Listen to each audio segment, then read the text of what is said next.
The War Council chamber fell silent as Admiral Zephyx placed his six-clawed hands on the crystalline table. The holographic display showed a small blue-green planet spinning lazily in the void, seemingly innocent despite the chaos it had caused across 3 galactic sectors. "Gentlemen," Zephix's voice rumbled through his translator, "we have a problem." The assembled generals and admirals from 12 different species shifted uncomfortably. Some had tentacles that writhed with anxiety. Others had scales that flickered with nervous energy, and a few had multiple eyes that blinked in rapid succession. They all knew why they were here. "Humanity," spat General Craxon, his mandibles clicking with disdain. "A primitive species that barely achieved faster than light travel 50 of their years ago. How have they managed to embarrass the Galactic Confederation in every engagement?" The question hung in the air like a toxic cloud. Every being in that room had lost ships, soldiers, and pride to the humans. It started small. A few trade disputes, some territorial disagreements over mining rights in the Outer Rim systems. Standard procedure called for a show of force. Maybe a small blockade to bring the upstart species in line. That was 3 years ago. Commander Vexhai activated her personal datapad with a thought, her cybernetic implants interfacing seamlessly with the device. "The initial engagement at Proxima Station was supposed to be routine," she began, her synthesized voice carrying a hint of mechanical frustration.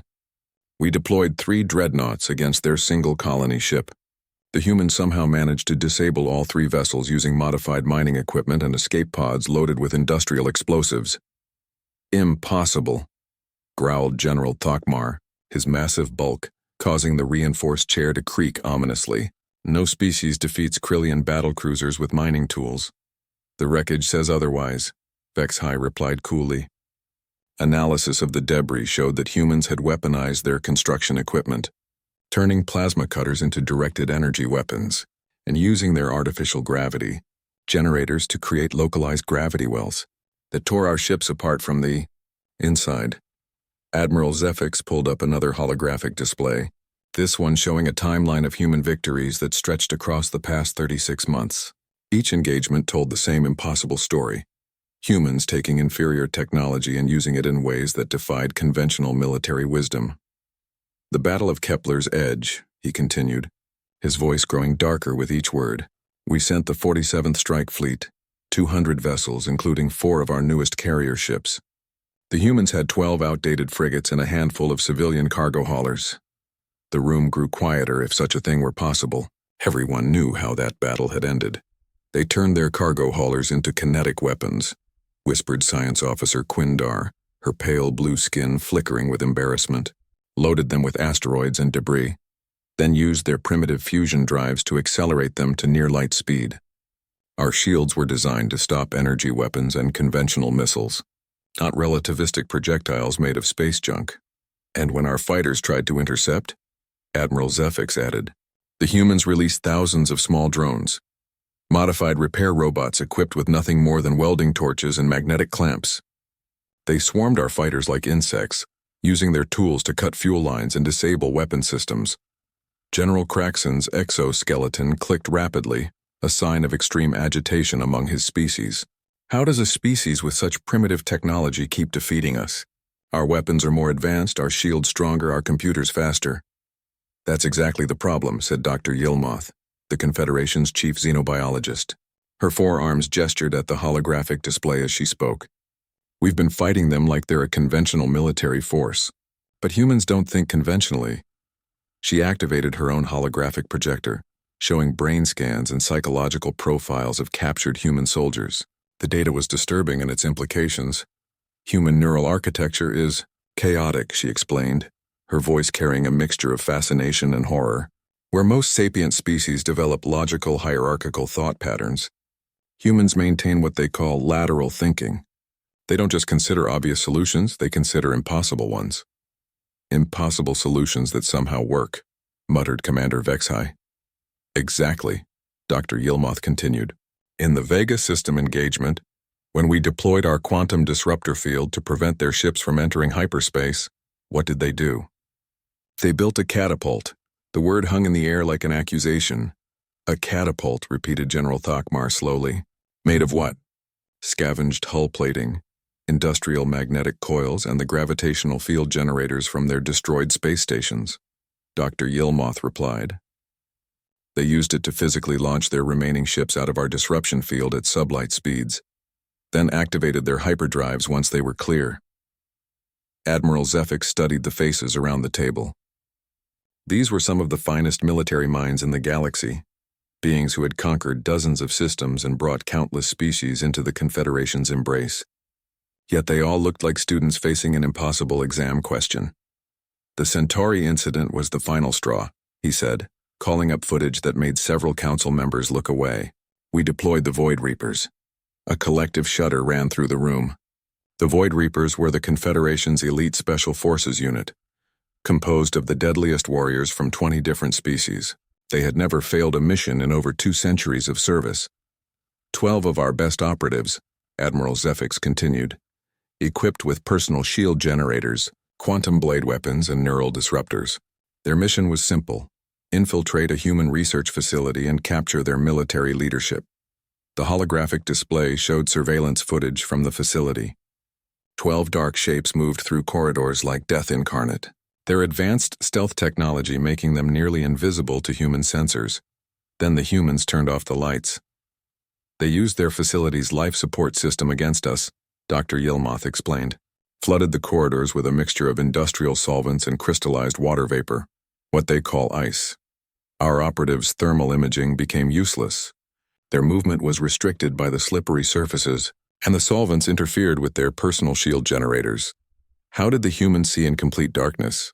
Asked Commander Vexhai. They didn't, replied Dr. Yilmoth. They used sound, primitive echolocation enhanced by their communication devices. They hunted our elite warriors using nothing more than shouting and listening for echoes. The silence that followed was deafening. The greatest military force in galactic history had been systematically humiliated by a species that had barely learned to leave their home planet. Admiral Zefix stood slowly, his 6 arms spread wide in a gesture of grim determination. The High Council has made their decision. We cannot allow this embarrassment to continue. Humanity must be brought to heel, no matter the cost. He activated the chamber's main display, revealing something that made even the most battle-hardened veterans gasp in shock. A massive fleet filled the screen, ships beyond counting stretching across light years of space. The Eternal Armada, Admiral Zefix announced. Every available vessel from all 12 member species. 1,400,000 ships, the largest military force ever assembled in galactic history. General Craxon leaned forward, his compound eyes reflecting the light from the holographic display. Surely even the humans cannot defeat such overwhelming numbers. That's what we're counting on, Admiral Zefix replied grimly. This armada carries enough firepower to sterilize entire solar systems. We've included planet crackers, star killers, and quantum cascade weapons. If conventional warfare won't work against humanity, then we'll simply eliminate them entirely. The council members nodded grimly. It seemed like overkill, but humanity had proven that no military action was too extreme when dealing with their impossible tactics. When do we deploy? Asked Commander Vexhai. Admiral Zefix looked at the timeline displayed on his personal interface. The Armada is already en route to Sol system. They should arrive in 72 standard hours. As the council members began filing out of the chamber, none of them noticed the small maintenance drone that had been quietly recording their conversation from a ventilation shaft. None of them realized that their supposedly secure communication channels had been compromised weeks ago by a species that turned repair robots into weapons and cargo haulers into relativistic missiles. In 72 hours, the greatest military force in galactic history would arrive at Earth's doorstep. Confident in their overwhelming superiority, they had no idea what was waiting for them. Captain Sarah Chen floated in the zero-gravity command center of Luna Station, her magnetic boots keeping her anchored to the metal deck plating. Around her, dozens of technicians worked frantically at jury-rigged computer terminals, their faces illuminated by the blue glow of holographic displays. The asteroid belt mining station had been converted into humanity's primary military command post, though it looked more like a salvage yard than a proper headquarters. Ma'am, we're receiving the final transmission bursts from our deep space monitoring posts, reported Lieutenant Commander Jackson, his voice tight with controlled tension. The Confederation fleet is massive, Our sensors are having trouble getting an accurate count. Sarah nodded grimly as she pulled up the tactical display. The numbers were staggering. Over 1 million alien vessels arranged in a formation that stretched across several astronomical units, moving toward Earth with the inevitability of an avalanche. Each ship individually outclassed anything humanity had ever built, and together they represented enough firepower to reduce Earth to its component atoms. Any word from the other colonies? She asked, though she already knew the answer. Mars base went dark 6 hours ago, Jackson replied. The Jovian mining stations are maintaining radio silence as ordered. As far as the Confederation knows, we've abandoned the outer system entirely. Sarah allowed herself a small smile. Let the aliens think humanity was cowering on their homeworld. It would make what came next so much more satisfying. Status report on Project Thunderbolt, she ordered. Dr. Elena Vasquez materialized beside her, the brilliant physicist looking haggard after 3 straight days without sleep. The gravitational lensing array is as ready as it's going to be, she said, rubbing her tired eyes. We've positioned 17,000 objects throughout the solar system, everything from decommissioned satellites to empty fuel tanks.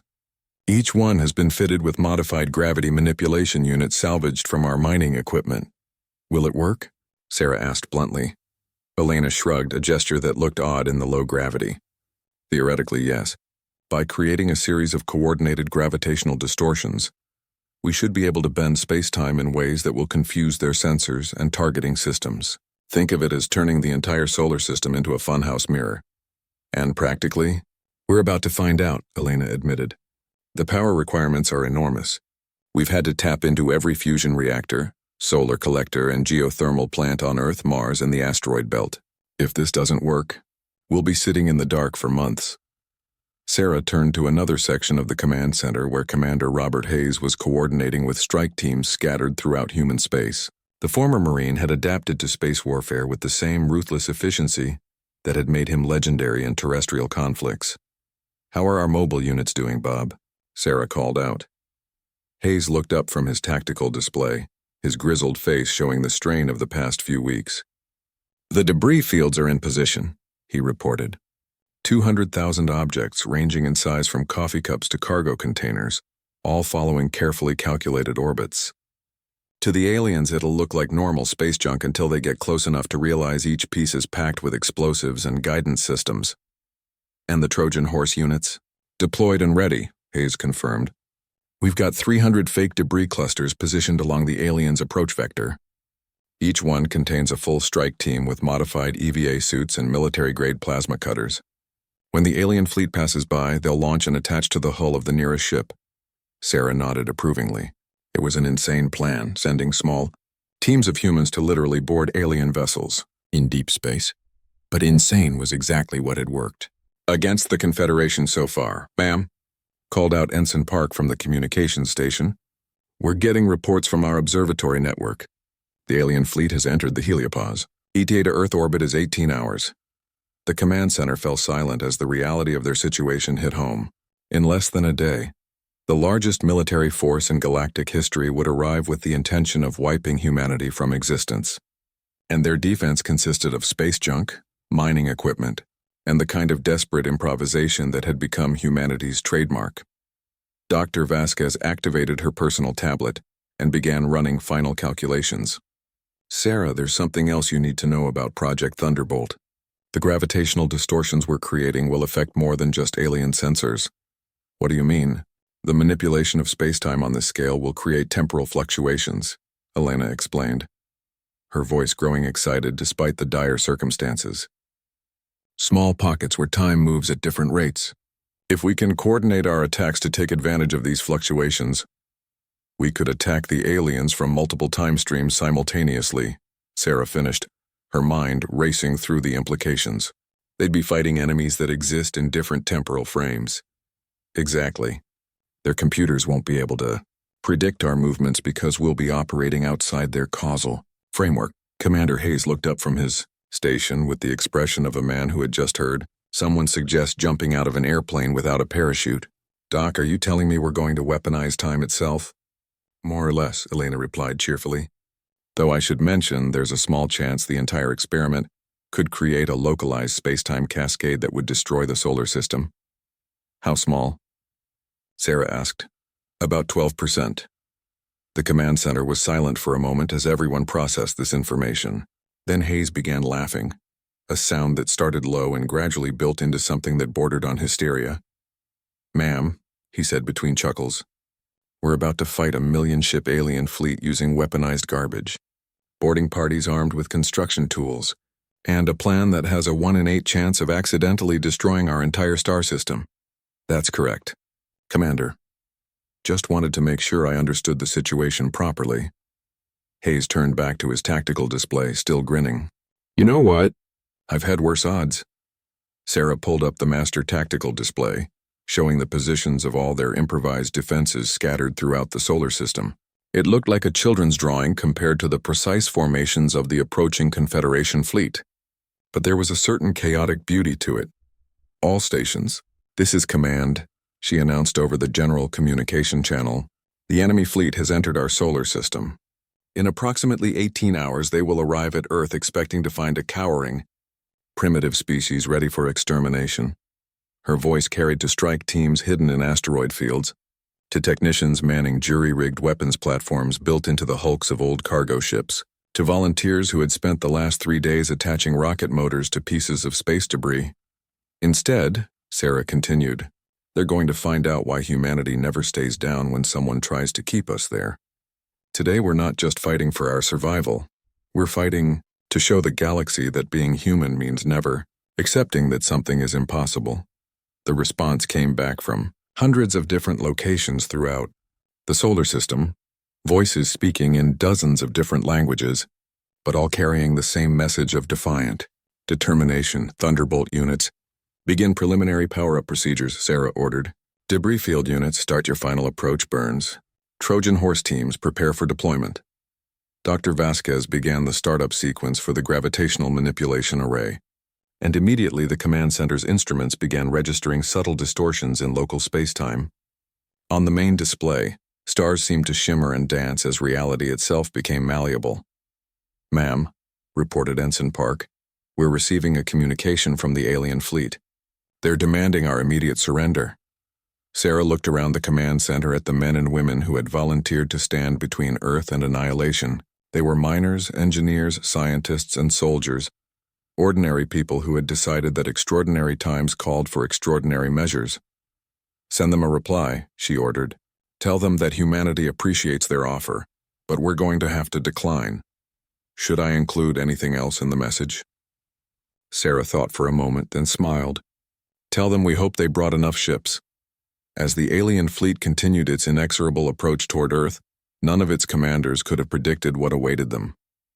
They expected to face conventional military resistance, ships arranged in defensive formations, orbital weapon platforms, perhaps some desperate last-minute diplomatic overtures.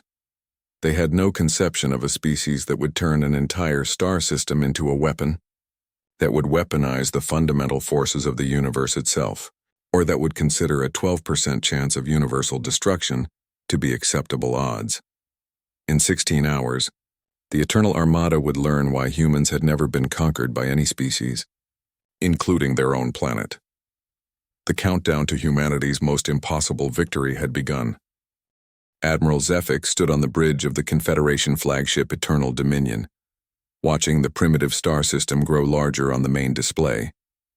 Sol appeared unremarkable, a single yellow star with a handful of rocky planets and gas giants, nothing that should have posed any threat to the greatest military force in galactic history.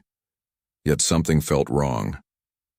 "Sensor report," he commanded, his 6 arms manipulating the holographic control interface with practiced efficiency. "Strange readings throughout the system." "Admiral," replied Chief Science Officer Krendar, her tentacles writhing with confusion. "We're detecting massive energy signatures, but they don't match any known weapon configurations. Most appear to be industrial equipment, mining lasers, construction drones, cargo haulers. The humans are probably trying to evacuate their civilian population," suggested Fleet Commander Tharun, his scaled hide flickering with amused patterns. Typical behavior for a species facing extinction. Admiral Zephyx wasn't so sure. Every previous encounter with humanity had taught him that their tactics defied conventional understanding. "Deploy advanced scout formations. I want detailed scans of every object in this system before we proceed. The orders rippled through the massive fleet, and thousands of smaller vessels broke formation to spread throughout the solar system. Their sensors were the most advanced in the galaxy, capable of detecting a single molecule from light years away, which made it all the more disturbing when half of them simply disappeared. What happened to Scout Group 7? Admiral Zefix demanded as red warning indicators began flashing across the tactical display. Unknown, sir, Krendar replied, her voice tight with worry. They were conducting standard reconnaissance sweeps of the asteroid belt when their signals cut out. No distress calls, no weapon signatures detected. And Scout Group 12? Same pattern. They were investigating some debris near Jupiter's orbit when communication was lost. Admiral Zefix studied the display, trying to make sense of the impossible situation. Entire squadrons of advanced warships were vanishing without a trace, leaving no evidence of what had destroyed them. Admiral, called out Communications Officer Vexhai, we're receiving a transmission from the human homeworld. The main display flickered, showing a human female in what appeared to be some kind of improvised military uniform. Behind her, Admiral Zefix could see jury-rigged equipment and personnel who looked more like laborers than soldiers. Greetings, the human said calmly. I'm Captain Sarah Chen of the Terran Defense Command. I wanted to personally welcome you to our solar system. Admiral Zefix leaned forward, all 6 arms tensed. Human, you are facing the eternal armada of the Galactic Confederation. Surrender now and your species will be granted a swift extinction. The human smiled, an expression that somehow managed to be both friendly and terrifying. That's very generous of you, Admiral, but I'm afraid we'll have to decline. You see, we've been preparing for your arrival. Preparing? Admiral Zefix's voice carried a note of disbelief. Your entire species possesses perhaps 300 functional spacecraft. We have brought over 1 million vessels. Oh, we're well aware of the numerical disparity, Captain Chen replied. But you seem to be operating under a fundamental misunderstanding about how humans approach impossible situations. Before Admiral Zefix could respond, the transmission cut out. At the same moment, every sensor on the flagship began screaming warnings. Admiral! Krendar's voice cracked with panic. The gravitational fields throughout the system are fluctuating wildly. Space-time itself is becoming unstable. The main display showed readings that defied comprehension. Gravity wells were forming and dissolving seemingly at random, creating distortions that bent starlight into impossible patterns. Some areas of space were experiencing time dilation effects so severe that light itself appeared to be moving in slow motion. How is this possible? Admiral Zefix demanded. The humans appear to have created some kind of gravitational manipulation network, Krendar replied, her tentacles flashing with urgent signals to subordinate science officers. They've turned thousands of ordinary objects into localized gravity generators. Objects like what? Everything, sir. Decommissioned satellites, empty fuel containers, construction debris, even some kind of primitive waste disposal units. Each one has been modified with technology that shouldn't exist. Admiral Zefix felt a cold dread settling in his primary stomach. Explain. They're using principles of gravitational engineering that our own scientists abandoned as theoretically impossible, Krendar continued. The power requirements alone should have been beyond their technological capabilities, yet somehow they're manipulating space-time on a stellar scale. The tactical display updated, showing the current position of the Confederation fleet. What had been a perfectly organized formation was now scattered across several light minutes of space, with ships struggling to maintain course as gravitational anomalies pulled them in random directions. Fleet. Status report, Admiral Zefix ordered. We've lost contact with approximately 40,000 vessels, reported Fleet Commander Tharun. Not destroyed, just lost in pockets of distorted spacetime. Some appear to be trapped in temporal loops.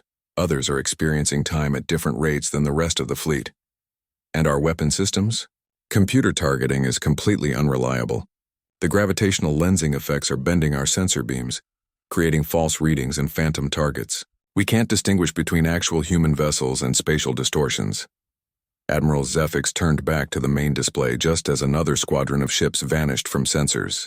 This time he caught a brief glimpse of what destroyed them. A swarm of objects that looked like nothing more than industrial garbage, moving with coordinated precision through the gravitational maze the humans had created.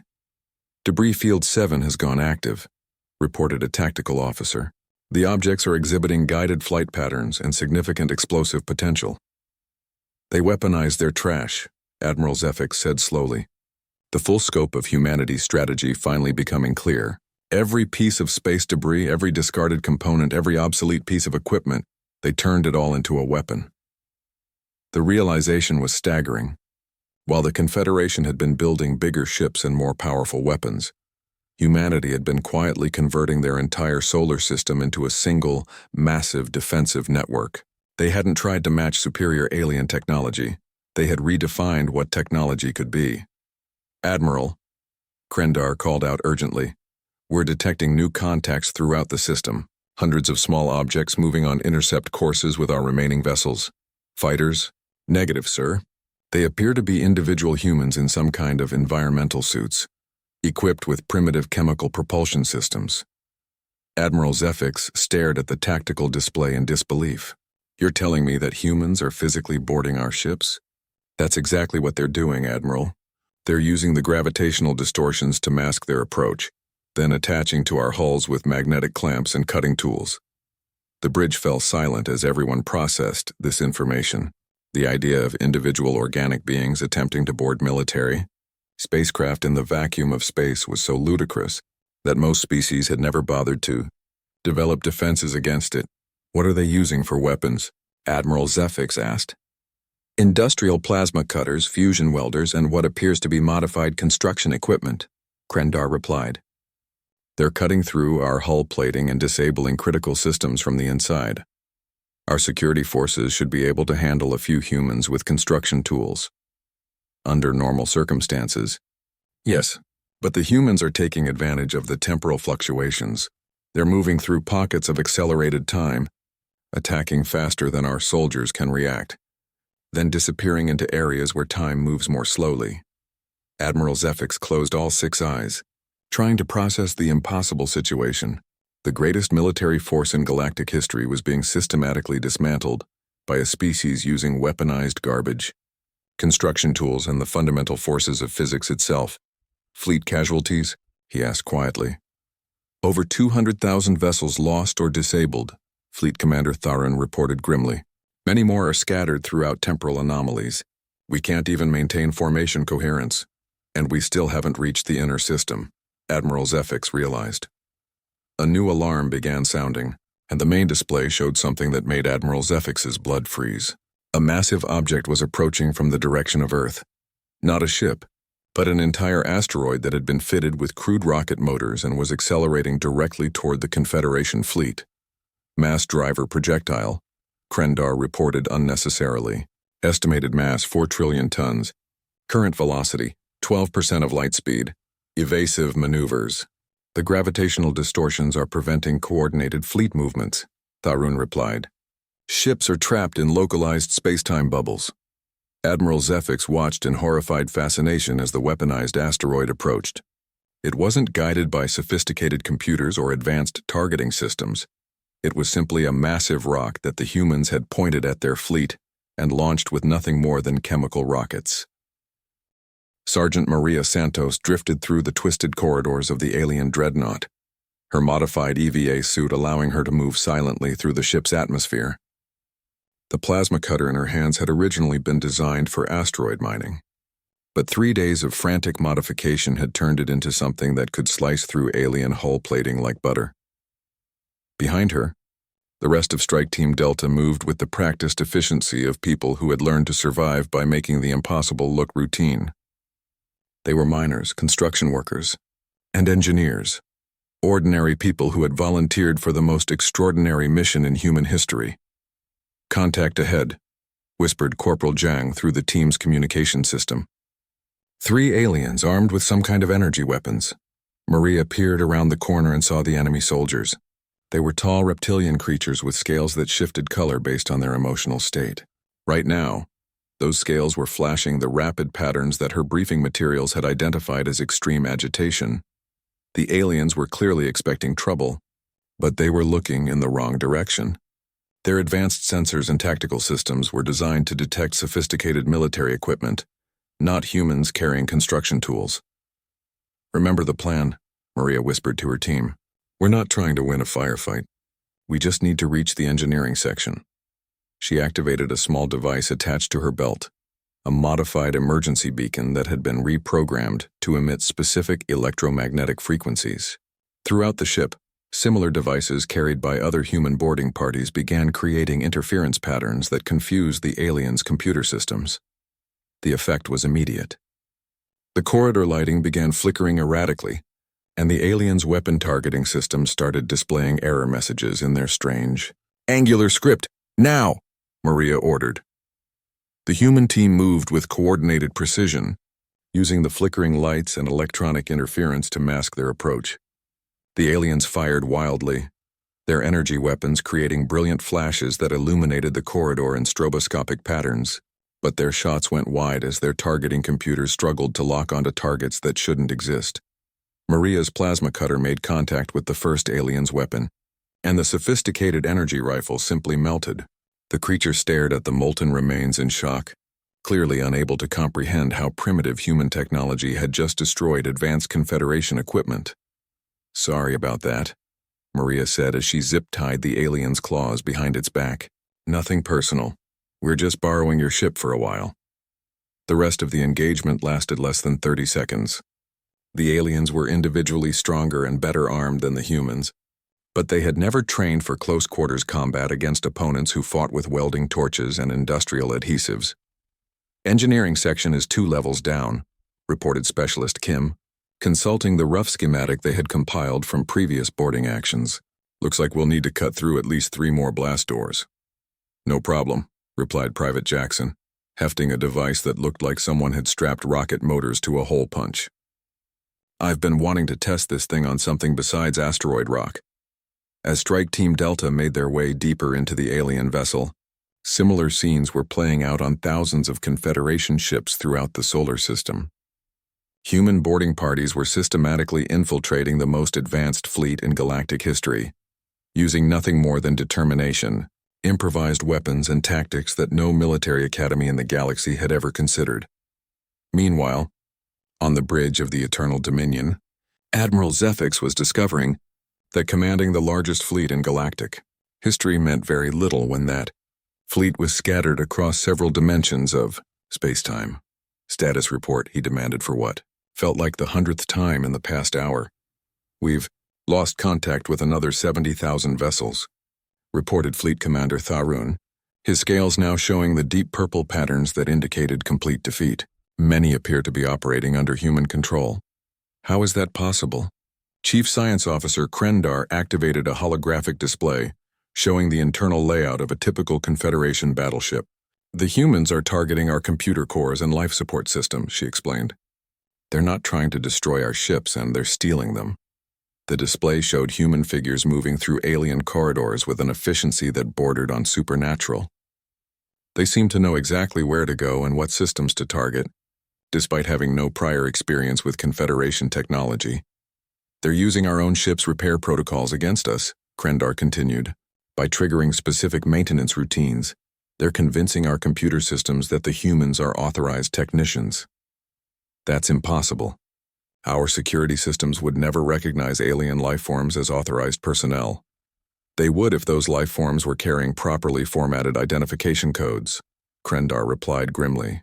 "The humans appear to have captured and analyzed our computer systems from previous engagements. They've learned to speak our ship's language." Admiral Zefix watched in horrified fascination as the tactical display updated in real time. Ship after ship was changing from red hostile indicators to green friendly ones, as human boarding parties successfully captured alien vessels. The humans were turning the Confederation's own fleet against itself. "Admiral," called out the communications officer, "we're receiving reports from the outer system. The scattered fleet elements are encountering additional human forces." "Additional forces?" "Our intelligence indicated that humanity possessed fewer than 300 military vessels." "These don't appear to be military vessels, sir.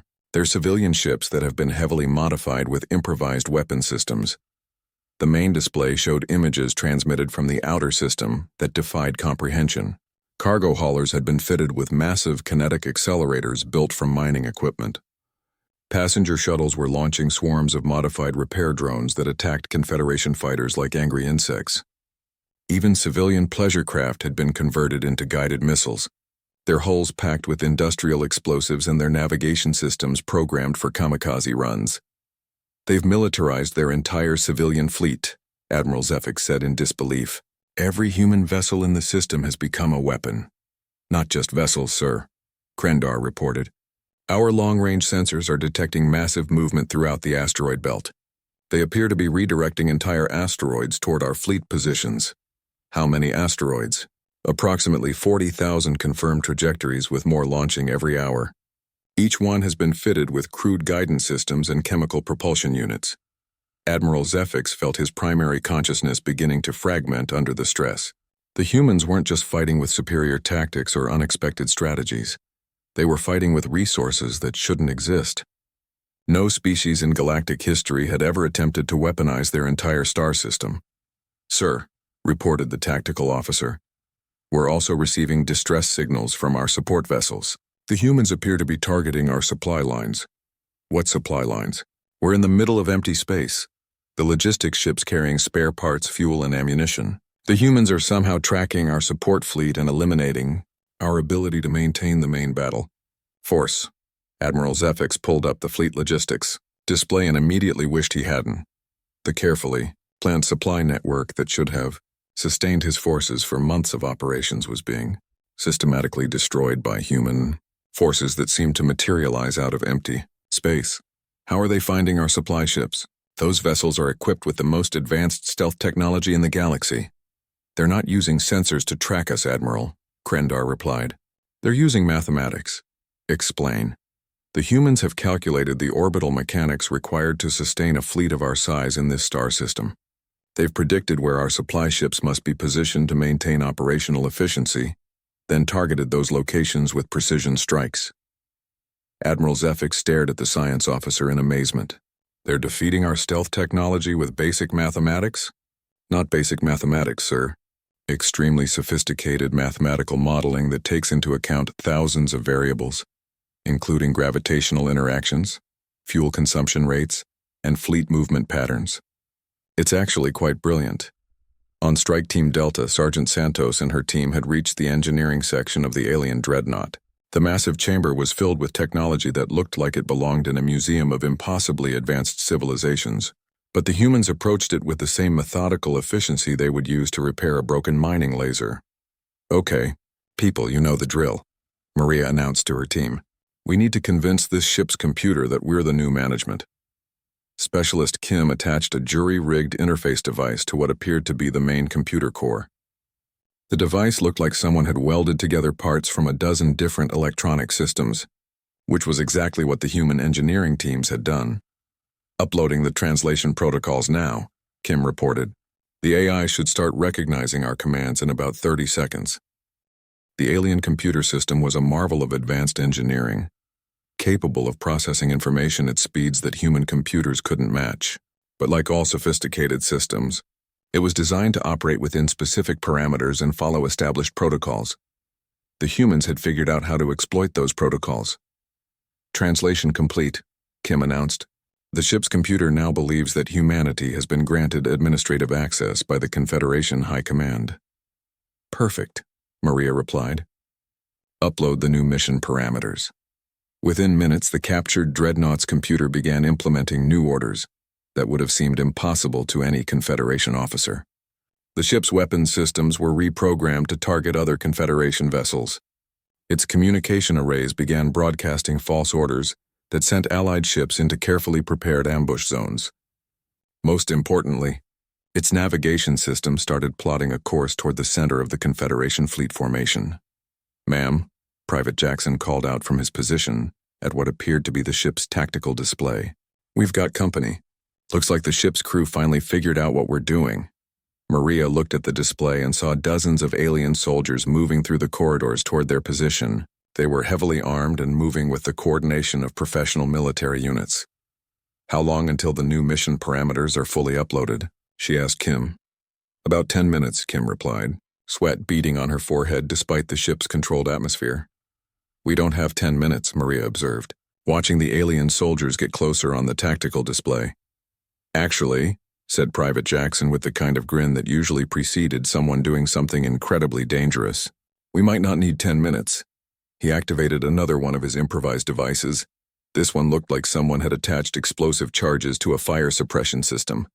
I've been analyzing the ship's internal structure while we worked.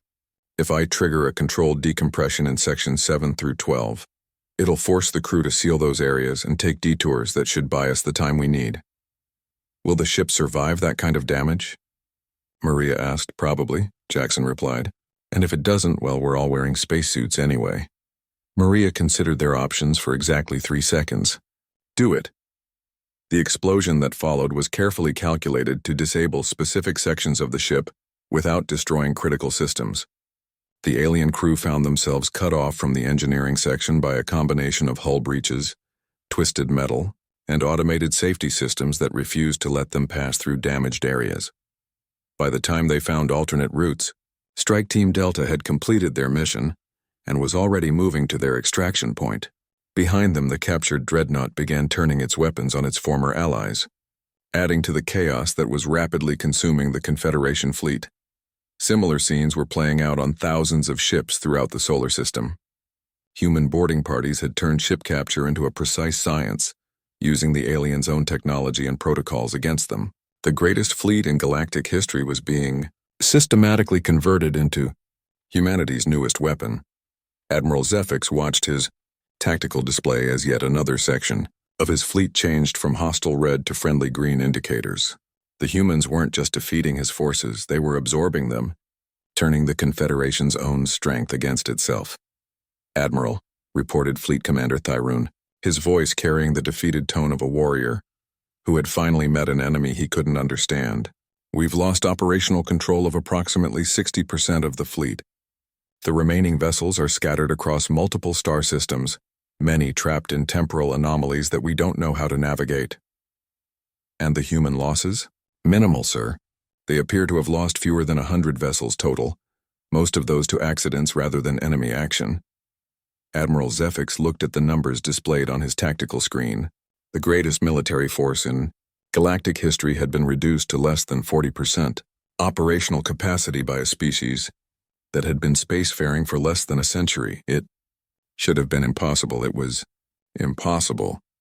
And yet it was happening anyway, because humanity had never learned to accept that impossible meant anything other than difficult and requiring creative solutions.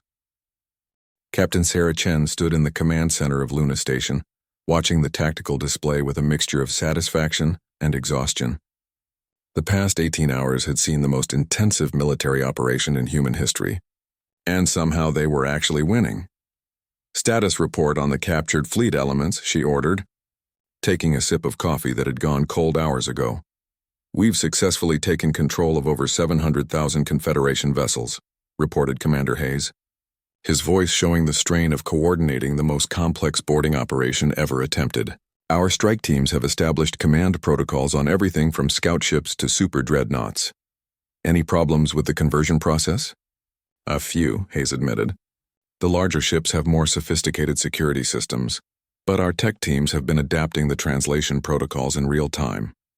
Turns out that most alien computer systems share certain fundamental logical structures they all need to be able to follow. Orders and report status updates. Dr. Elena Vasquez looked up from her monitoring station, where she had been tracking the gravitational manipulation network.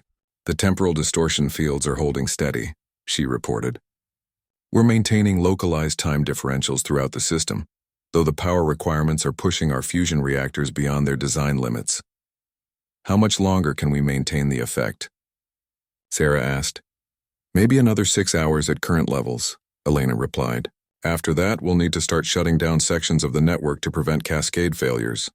Sarah nodded grimly. 6 hours should be enough to complete the operation, assuming everything went according to plan. Of course, nothing about this battle had gone according to any plan that a reasonable military strategist would have devised. What's the status on the remaining Confederation forces? Scattered and demoralized, Hayes reported with evident satisfaction. Most of their fleet is either under our control or trapped in temporal anomalies. The few vessels that remain operational are trying to retreat to the outer system, but our asteroid bombardment has made that extremely difficult. And their command structure? That's where things get interesting, Hayes said, pulling up a communication intercept on the main display. We've been monitoring their command frequencies, and it sounds like they're having some kind of leadership crisis. The display showed a translation of alien communications that painted a picture of complete organizational breakdown. Fleet commanders were arguing with each other about retreat options.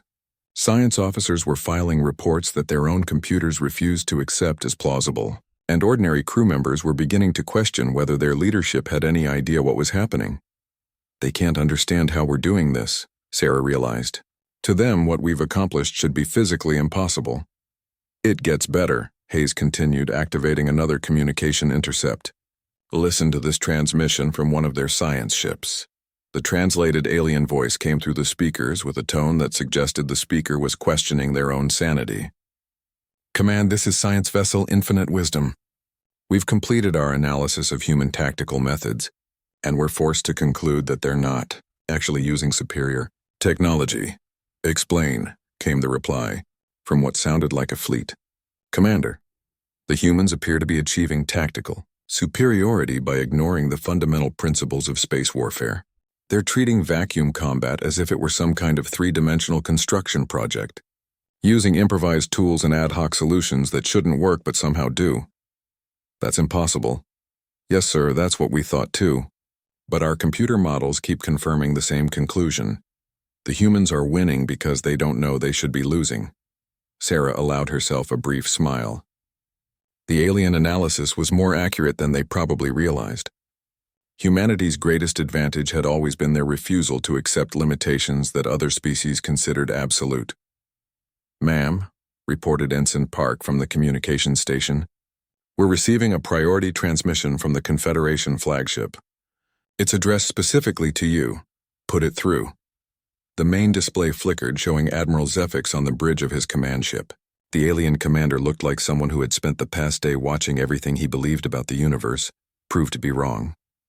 Captain Chen, the Admiral began, his translator giving his voice a tone of grudging respect.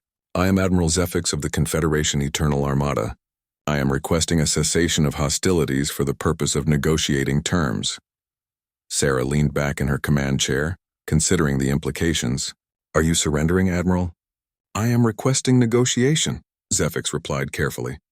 Your species has demonstrated tactical capabilities that our military analysts assure me are theoretically impossible.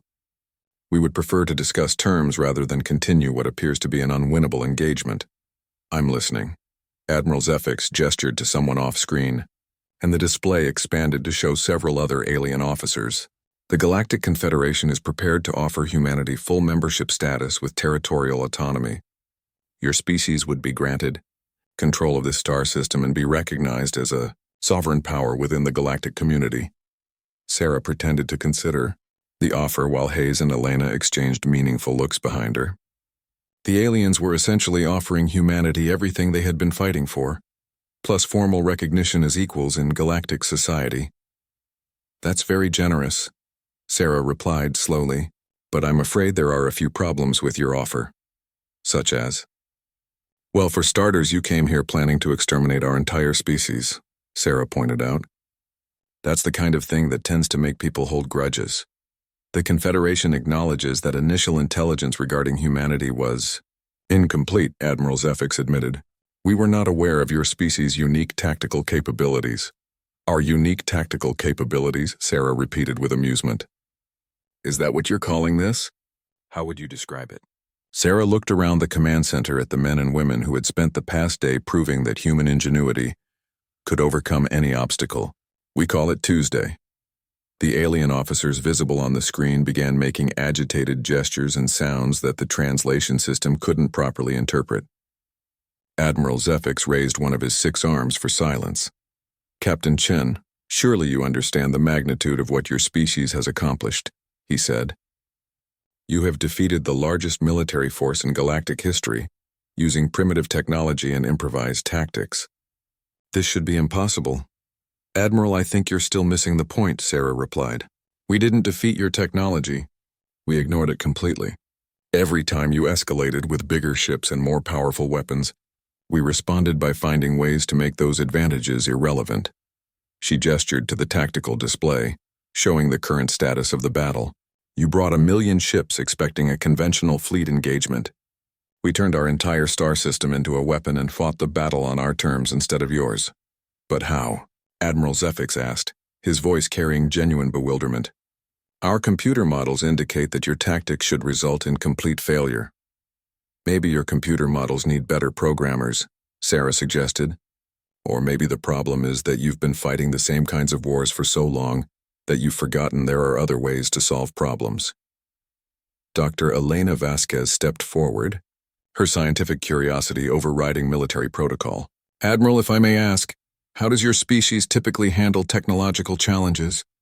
We research superior solutions using advanced computational modeling and implement them according to established protocols, Admiral Zefix replied, clearly confused by the question. That's your problem right there, Elena said with a grin. You wait for better technology to solve your problems. We use whatever's available and make it work through sheer bloody-mindedness. This approach seems highly inefficient. Maybe, Elena admitted, but it's also highly unpredictable, which gives us a significant tactical advantage against opponents who rely on computer models to predict outcomes. Sarah stood up from her command chair and walked closer to the display. Admiral, here's the situation as I see it.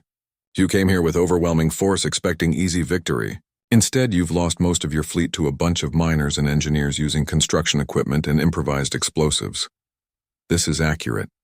So now you have a choice, Sarah continued. You can try to continue this fight with what's left of your forces, or you can accept that humanity isn't going to be conquered by anyone, including the so-called greatest military force in galactic history. Admiral Zefix was quiet for several moments, consulting with his officers in rapid alien speech that the translators couldn't keep up with. Finally, he turned back to the screen. What are your terms? He asked. Sarah smiled, but it wasn't a pleasant expression. Complete withdrawal of all Confederation forces from this star system.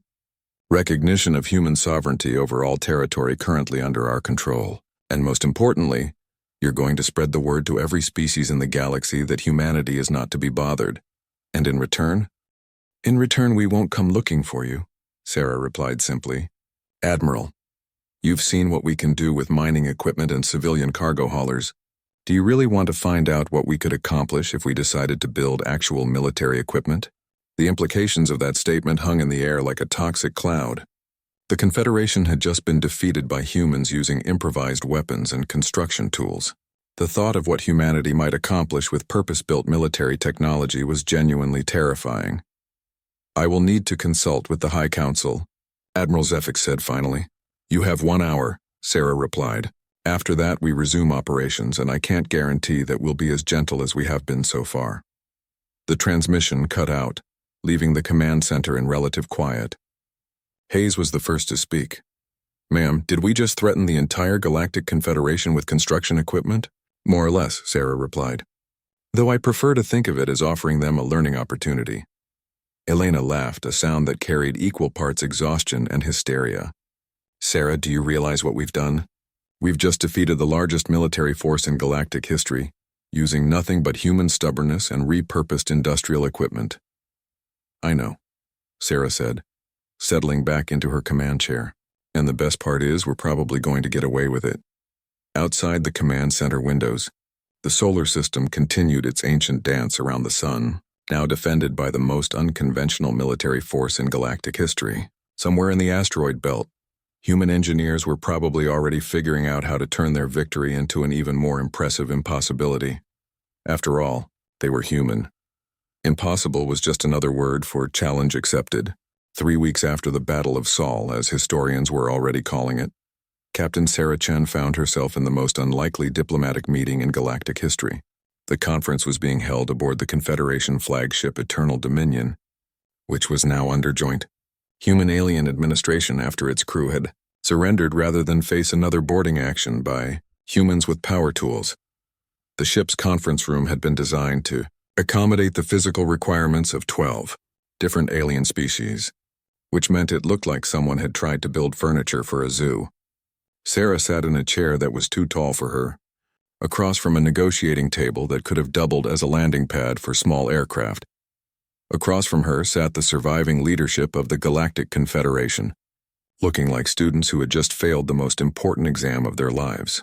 Admiral Zefix was there, along with representatives from all 12 member species, each one struggling to comprehend how their greatest military triumph had turned into their most humiliating defeat. "Before we begin formal negotiations," Admiral Zefix said, activating a holographic recording device, "I must ask, how did you know we were coming?" Sarah smiled, remembering the maintenance drone that had infiltrated their war council 3 weeks earlier. "Admiral, you held your planning meeting in a chamber that was connected to your ship's ventilation system. We've been monitoring Confederation communications for months. That's impossible. Our security protocols would have detected any surveillance devices." "They would have detected sophisticated surveillance devices," Sarah corrected. "We used a maintenance drone with a camera and microphone. Your security systems ignored it because it looked like it belonged there."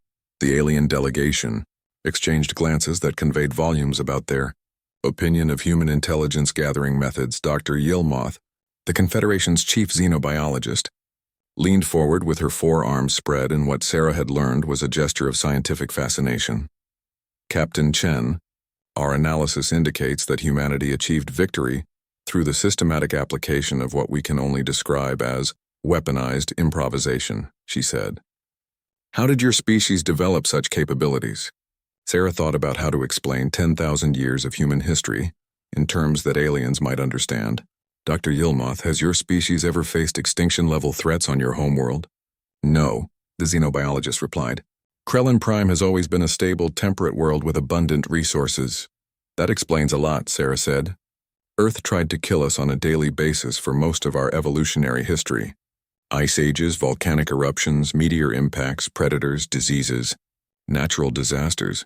If you can imagine a way for a planet to murder its inhabitants, Earth probably tried it. And this is relevant how? It taught us that survival depends on adapting to impossible situations using whatever resources are available," Sarah explained. "When your environment constantly changes the rules, you learn to ignore the rules entirely."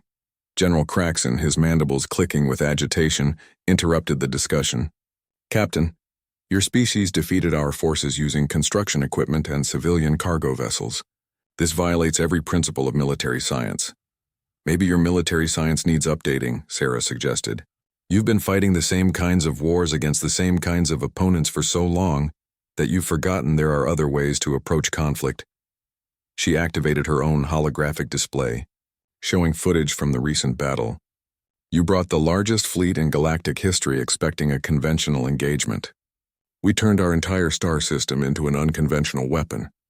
The display showed human boarding parties using plasma cutters to disable alien weapons, cargo ships converted into guided missiles, and asteroids fitted with chemical rockets being used as artillery. To the aliens, it looked like chaos. To humans, it looked like Tuesday. "But how did you coordinate such complex operations without advanced command and control systems?" asked Admiral Zefix. "We used our existing communication networks," Sarah replied. "Commercial satellites, civilian radio networks, even some old emergency broadcast systems. When you're not trying to maintain military-grade security protocols, information sharing becomes much simpler." Commander Vexhai activated her cybernetic implants and displayed a complex tactical analysis. "Our computer models indicate that human tactical decisions frequently violated optimal strategic parameters." "How did you achieve victory while making suboptimal choices?" Sarah laughed, a sound that seemed to make several of the aliens uncomfortable. "Commander, optimal assumes you know what you're optimizing for. We weren't trying to optimize for conventional military efficiency. We were trying to survive. The distinction being, optimal military tactics assume your enemy will respond rationally to superior force," Sarah explained. "But humans have never been particularly rational about fighting for survival. We tend to keep going long after any reasonable species would have surrendered." Dr. Yilmoth made rapid notes on her datapad with all 4 hands simultaneously. "This suggests that human military capabilities are fundamentally based on psychological factors rather than technological ones." "Partly," Sarah agreed. "But it's also about resource utilization. You see military equipment as having specific purposes. Ships are for fighting, sensors are for detecting, weapons are for destroying. We see everything as having potential military applications." She gestured to the conference room around them. "This ship, for example. Your engineers designed it as a command vessel with specific capabilities. Our engineers look at it and see raw materials that could be converted into about 50 different types of weapons, depending on what we needed. The alien delegation fell silent as they contemplated the implications. Every piece of technology they had ever created could potentially be turned against them by a species that refused to accept that objects had fixed purposes. Admiral Zefix finally broke the silence. Captain Chen, the Galactic Confederation is prepared to offer humanity full membership with expanded territorial rights. We would also be willing to provide advanced technology to help your species develop more conventional military capabilities. Why would we want that? Sarah asked. To prevent future conflicts through the deterrent effect of superior firepower, Admiral Zefix replied, clearly confused by the question.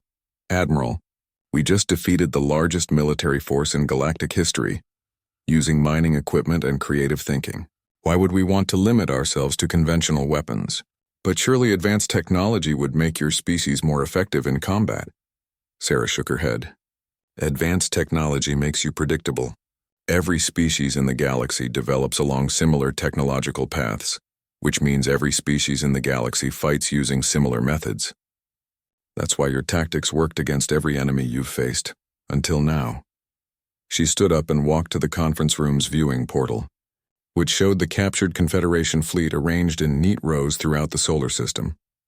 Human engineering teams were swarming over the vessels, conducting detailed examinations of alien technology. What we want, Sarah continued, is not to become another conventional military power. We want to make sure that no one ever again makes the mistake of thinking humanity can be conquered through superior force.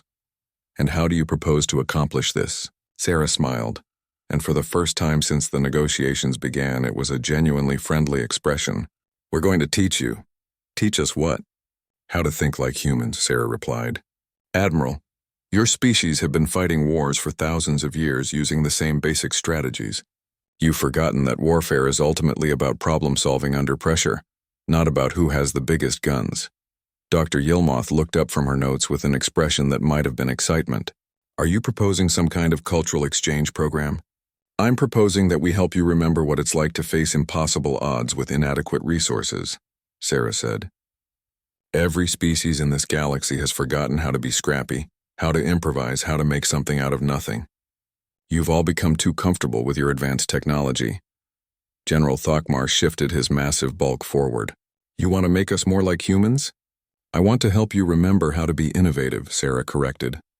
How to look at a problem and see opportunities instead of limitations. How to turn disadvantages into advantages through creative thinking. Admiral Zefix exchanged glances with his fellow commanders before responding. What would such a program involve? Joint training exercises, Sarah replied. Your people work alongside our engineers and technicians on practical problems. Learn how to build functional equipment from scrap materials, how to adapt tools for purposes they were never designed for, how to coordinate complex operations using basic communication systems. This sounds highly irregular. Admiral, irregular is what humans do best, Sarah pointed out. And irregular is exactly what saved your fleet from complete annihilation 3 weeks ago. Commander Vexhi's cybernetic implants flickered as she processed the proposal. Such training would fundamentally alter how Confederation forces approach military planning. That's the idea, Sarah agreed. Right now, every species in the galaxy fights the same way because everyone learns the same tactics at the same military academies. You've created a tactical monoculture that makes you predictable to anyone willing to think outside established parameters. And you believe this training would benefit our military effectiveness? Sarah looked around the table at the assembled alien commanders. Let me ask you this. 3 weeks ago, would any of your tactical computers have predicted that humans could defeat your forces using construction equipment and civilian cargo vessels? Absolutely not, Admiral Zefix admitted. But now you know it's possible, Sarah pointed out. The question is, do you want to remain vulnerable to opponents who don't follow conventional military doctrine, or do you want to learn how to be unpredictable yourselves? The alien delegation began discussing the proposal in rapid exchanges that involved multiple languages, gesture systems, and communication methods that Sarah couldn't follow. After several minutes of intense debate, Admiral Zefix turned back to her. Captain Chen, the Galactic Confederation accepts your proposal, he announced. We will establish joint training facilities and begin cultural exchange programs immediately. There is one condition, Sarah added. Which is? The first lesson is always the same, Sarah said with a grin. How to defeat a superior enemy using nothing but determination and whatever happens to be lying around. Admiral Zefix looked at the tactical display showing his once mighty fleet now, serving as an impromptu classroom for human military philosophy. I suspect we're going to learn much more than we bargained for. Admiral, Sarah replied, when you're dealing with humans, you always do. 5 years after the Battle of Sol, the galaxy was a very different place. The Human Confederation Joint Training Academy occupied what had once been the asteroid belt around Proxima Centauri, transformed from a collection of floating rocks into the most unconventional military installation in galactic history. Admiral Zefix, now serving as co-director of the Academy, alongside Captain Sarah Chen, floated in the zero-gravity observation deck watching the latest group of cadets attempt their final examination. Below them, a mixed team of humans and aliens were trying to disable a simulated enemy installation using nothing but salvaged materials and basic tools. The Rigelian team is approaching this like a traditional assault, Sarah observed, pointing to one group of blue-skinned humanoids who were advancing in perfect formation with improvised weapons held at precise angles, while the human Krillian mixed unit has somehow turned their supply crate into a catapult, Zefix replied, watching in fascination as the unlikely partnership loaded their improvised siege engine with what appeared to be pieces of broken equipment. The changes in Zefix himself were remarkable. The rigid military commander who had once led the greatest fleet in galactic history now wore a jumpsuit covered in tool pouches and chemical stains. His 6 arms were frequently occupied with multiple projects simultaneously, and his speech patterns had adopted the casual directness that humans seem to prefer. Status report on the Vegan contingent, Sarah called to Commander Hayes, who was monitoring the exercise from a nearby control station. They've given up trying to build conventional weapons and are now attempting to hack the facility's life support systems, Hayes reported with evident pride. Apparently, they figure that if they can't break down the door, they'll convince the door to open itself. Outstanding, Sarah said. That's exactly the kind of lateral thinking we've been trying to encourage. Through the observation deck's transparent aluminum windows, they could see the results of 5 years of human-influenced military education. The Academy itself was a testament to hybrid thinking. Confederation advanced materials and human improvisational construction techniques had created structures that looked like they had been designed by brilliant madmen. Sarah, Zefix said, activating a holographic display, I've been reviewing the latest reports from across the galaxy. The changes have been more significant. The display showed incident reports from dozens of star systems, each one describing military engagements that would have been incomprehensible to traditional Confederation tacticians. A Krillian defense force had defeated pirates by converting their mining station into a kinetic bombardment platform. Rigelian peacekeepers had ended a civil war by hacking both sides' communication systems and convincing them they were fighting the wrong enemy. My personal favorite, Zefix continued, is the report from the Vega system. A single human merchant vessel defeated 3 military corvettes by convincing them that their cargo hold full of industrial adhesive was actually a new type of chemical weapon. Did it work? The corvettes surrendered without firing a shot, Zefix replied. Apparently the threat of being permanently stuck to their own ships was sufficient deterrent, Sarah laughed, remembering her own days of bluffing superior forces with nothing but confidence and creative equipment descriptions. The beautiful thing about that tactic is that it only works if your opponent has enough imagination to understand the threat. Which brings me to an interesting development, Zefix said, calling up another display. We've been receiving requests from non-Confederation species who want to establish diplomatic relations with humanity.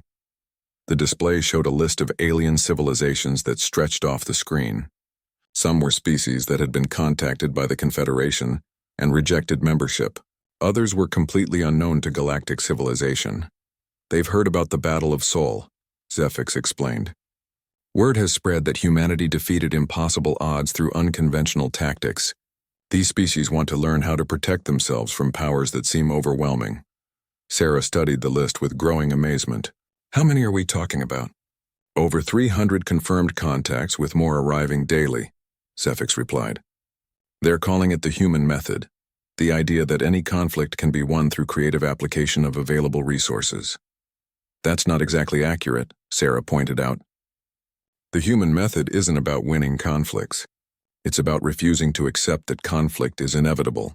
Explain. Sarah gestured to the academy around them, where humans and aliens were working together on projects that would have been impossible for either species alone. Half the battles we've won weren't really about defeating enemies. They were about convincing opponents that fighting us was more trouble than it was worth. The psychological warfare component, Zefix acknowledged. Make the enemy question whether their goals are achievable through conventional means. Exactly. Most conflicts happen because one side believes they have overwhelming advantages, but if you can demonstrate that conventional advantages don't apply, you change the entire strategic calculation. Zefix nodded, his understanding of human tactics having evolved considerably over the past 5 years, which explains why so many species want to establish relations with humanity. You've proven that technological or numerical superiority can be rendered irrelevant. More than that, Sarah added, pulling up a different display showing recent diplomatic developments. We've proven that cooperation produces better results than conquest. Look at what we've accomplished here. The Academy's achievement statistics were impressive by any measure. Joint human-alien teams consistently outperformed single-species units in every category of problem-solving. The combination of human creativity and alien technological sophistication had produced innovations that neither species could have. Achieved alone, the Andromedan contact has been particularly interesting, Zefix noted, highlighting a recent diplomatic breakthrough. They specifically requested human involvement in their negotiations with the Perseus trade alliance because they knew humans would approach the problem differently than established diplomatic protocols, Sarah realized. What happened? The human negotiating team convinced both sides that their trade dispute was really a logistics problem that could be solved through better supply chain management, Zefix replied. Instead of fighting over resource rights, they're now collaborating on improved distribution networks. Sarah shook her head in amazement. 5 years ago, you came to our solar system with the largest military force in galactic history, planning to exterminate our entire species. Now we're running joint diplomatic missions and teaching aliens how to solve problems with duct tape and determination. The irony has not escaped me, Zefix admitted, though I would argue that the results justify the unconventional methods. A soft chime indicated that the final examination was reaching its conclusion. Sarah and Zefix turned their attention back to the observation deck, where the mixed teams of cadets were demonstrating their solutions to the impossible scenario they had been given. The human Krillian team had somehow converted their supply crate catapult into a communications relay that was broadcasting false orders to the simulated enemy installation. The Rigelian squad had abandoned their traditional formation and were now approaching the target from 6 different directions simultaneously, each one using a different improvised tool. Most impressively, the Vegan contingent had not only hacked the facility's life support systems but had convinced the installation's computer that they were maintenance personnel authorized to perform routine safety inspections. Final scores, announced Commander Hayes from his monitoring station. All teams successfully completed the primary objective, but bonus points go to the Vegan team for convincing the enemy installation to surrender to them voluntarily. Sarah applauded along with the other observers as the cadets gathered for debriefing. The sight never failed to amaze her. Representatives from dozens of different species, all working together using principles that had once been uniquely human. Sarah, Zefix said quietly, there's something else I need to discuss with you. The Galactic Council has been monitoring the spread of human tactical philosophy, and they're becoming concerned. Concerned how? They're worried that widespread adoption of unconventional tactics will destabilize the existing galactic order, Zefix explained. Several council members have suggested that humanity's influence should be limited. Sarah felt a familiar tension building in her shoulders. Let me guess. They want to contain the human problem before it spreads too far? Some do, Zefix admitted. They argue that unpredictable military capabilities make galactic governance more difficult. And what do you think? Zephyx was quiet for a moment, watching the cadets below as they celebrated their successful completion of the impossible exercise. "I think," he said finally, "that anyone who wants to contain humanity hasn't been paying attention to the past 5 years." Sarah smiled, recognizing the tone that Zephyx had developed when discussing particularly obtuse political decisions. "Care to elaborate?" "The council members who want to limit human influence apparently believe they can do so through conventional diplomatic and military pressure," Zephyx replied. "They seem to have forgotten that conventional approaches don't work against humans." "What are they proposing?"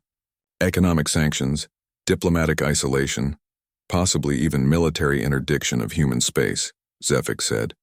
"Standard procedures for dealing with problematic species." Sarah began laughing, not the polite laughter of diplomatic amusement, but the genuine mirth of someone who had just heard a particularly good joke. "Zephyx, do they realize that humanity spent most of its history being economically and diplomatically isolated? We're probably the only species in the galaxy that considers sanctions to be a minor inconvenience, rather than a serious threat. I may have mentioned that in my report to the council," Zephyx said with what Sarah had learned to recognize as his equivalent of a grin. "And the military interdiction? I told them that the last time someone tried to use military force to contain humanity, they lost over 500,000 ships and ended up running a joint training academy with the species they had intended to exterminate." Sarah looked around the academy, at the impossible architecture that combined alien technology with human improvisation, at the mixed teams of species who had learned to solve problems together instead of fighting each other, at the proof that cooperation produced better results than conquest. "You know what the really funny part is?" she said to Zephyx. "They're right to be worried. Human tactical philosophy is destabilizing the galactic order." "How so?" "Because we've proven that the fundamental assumptions underlying that order are wrong," Sarah explained. "The idea that superior technology and larger numbers guarantee victory. The belief that established protocols are the best way to solve problems. The assumption that some species are naturally dominant, while others are naturally subordinate." She gestured to the cadets below, where a team of formerly conquered species was teaching their former conquerors how to build functional weapons from spare parts.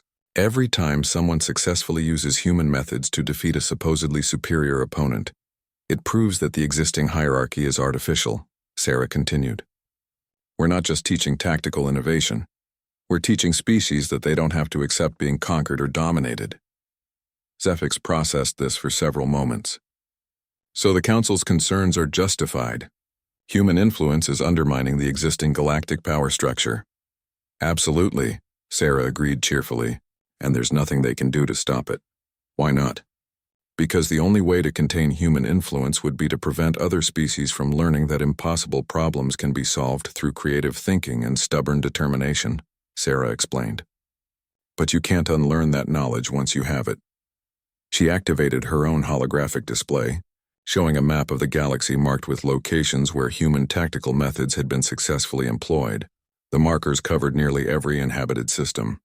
Every species that's learned to think like humans becomes a little bit harder to predict, a little bit more resistant to conventional military pressure, and a lot more creative about solving their own problems, Sarah continued. "The Council can try to pressure humanity directly, but they can't pressure 300 different species simultaneously." Zephyx studied the map with growing understanding. "And any attempt to suppress human influence through force would simply demonstrate the effectiveness of human methods to every species watching the conflict." "Exactly. The harder they try to contain us, the more they prove that we're right about the limitations of conventional power." "So what happens now?" Sarah looked out at the stars visible through the observation deck's windows, knowing that somewhere among those points of light were species learning to solve impossible problems with inadequate resources, discovering that determination could overcome technological superiority, and realizing that being human wasn't about genetics. It was about refusing to accept that anything was truly impossible. "Now," she said with a smile, "now we wait for the next supposedly unbeatable enemy to show up, confident in their overwhelming advantages, and certain that humans will finally learn to accept their place in the galactic order. And when they arrive, we'll teach them the same lesson we taught you," Sarah replied. "That humanity's greatest weapon has never been our technology or our numbers. It's our absolute refusal to stay down when someone tries to keep us there. Zephyx looked around the academy one more time, taking in the sight of dozens of species working together on projects that redefined what was possible. I almost feel sorry for them. Don't, Sarah said, watching as a group of cadets successfully launched a communication satellite using nothing but chemical rockets and salvaged electronics. By the time we're done with them, they'll be running their own branch of the academy. And their supposedly unbeatable fleet? Sarah's grin widened. Will probably become our new training equipment. After all, we've learned that the best way to defeat impossible odds is to turn them into teaching opportunities. Outside the observation deck, the stars continued their ancient dance, now watched over by a galaxy that had learned the most important lesson humanity had to offer. That impossible was just another word for requires creative solutions and stubborn determination. Somewhere among those stars, the next great threat to galactic peace was probably planning their campaign of conquest, confident in their superior technology and overwhelming numbers. They had no idea what was waiting for them. After all, they had never fought humans before, and humanity had never met an impossible situation they couldn't turn into an opportunity to prove that impossible was just another word for Tuesday.